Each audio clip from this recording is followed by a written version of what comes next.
നമുക്ക് അർജുൻ മട്ടന്നൂരുണ്ട്, L P സ്കൂളിലുണ്ട്. എൽ പി സ്കൂളിൻ്റെ കാര്യം പറഞ്ഞപ്പോഴാണ്, എൽ പി സ്കൂളിൽ പഠിച്ച കുട്ടികളുടെ പഠിപ്പിക്കുന്ന ടീച്ചർമാർ വിളിച്ചു, അവരുടെ കുട്ടികളെ കാണാനുണ്ടോ എന്ന് പറഞ്ഞിട്ട്.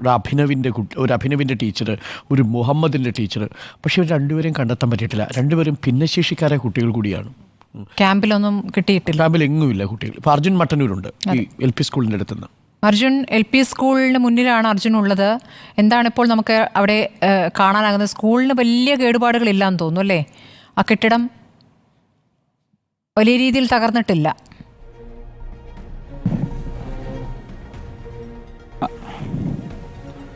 സ്മൃതി, മുണ്ടക്കൈ എൽ പി സ്കൂൾ ഭാഗത്തേക്ക് നമ്മൾ എത്തിച്ചേരുന്നതേ ഉള്ളൂ. ഇത് ചൂരൽമലയിൽ നിന്ന് മുണ്ടക്കൈ ഭാഗത്തേക്ക് പോകുന്ന വഴിയാണ്. ഈ ഉരുൾപൊട്ടിയ ആ മേഖല ഒന്നാകെ ഈ ഭാഗത്ത് നിന്ന് കാണാൻ കഴിയും. നമ്മൾ കാണുന്ന ഈ ഭാഗത്ത് ആ ഭാഗം വഴിയാണ് ഉരുൾ പൊട്ടി വന്നത്.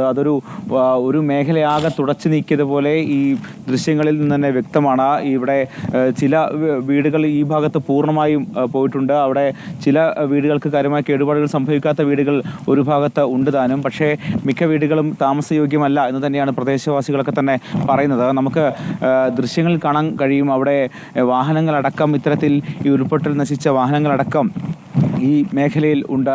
ഇത്തരത്തിൽ ഈ മുണ്ടക്കൈ ഭാഗത്ത് നിന്ന് ഈ ചൂരൽമല ഭാഗത്തേക്ക് ഉരുൾപൊട്ടി വന്ന ഒരു വലിയ മേഖലയാണിത്.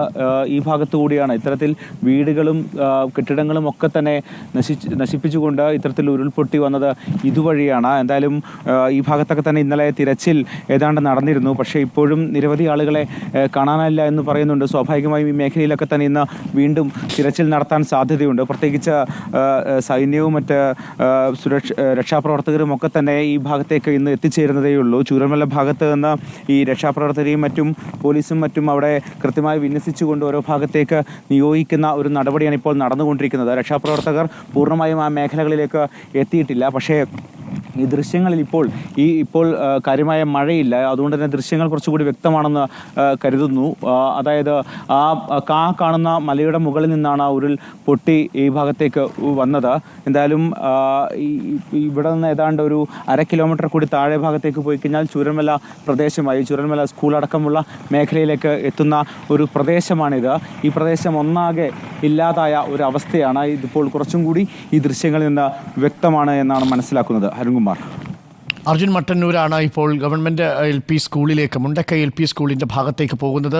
6 സെക്ടറുകളായിട്ട് തിരിഞ്ഞുകൊണ്ടുള്ള ഒരു തിരച്ചിലാണ് നടക്കുന്നത്. ഓരോ സെക്ടറിലും 40 വീതമുള്ള ദൗത്യാംഗങ്ങളാണ് ഉണ്ടാവുക. ആ സംഘത്തോടൊപ്പം പ്രാദേശികവാസികൾ 3 പേരുണ്ടാവും. ആ സ്ഥലത്തെ കാട്ടിക്കൊടുക്കാൻ, ഇവിടെയായിരുന്നു ഒരു വീട്, ഇവിടെയായിരുന്നു ഒരു സ്കൂൾ, ഇവിടെയായിരുന്നു മറ്റൊരു സംവിധാനം, ഇവിടെ ഒരു കടയുണ്ടായിരുന്നു, ഇവിടെയുണ്ടായിരുന്ന മനുഷ്യർ ഇവരാണ് എന്ന മേൽവിലാസം ഇനി ആ പ്രാദേശികമായിട്ട് ഇപ്പോൾ ജീവിച്ചിരിക്കുന്ന മനുഷ്യർ മാത്രമാണ് പറയുക. അത്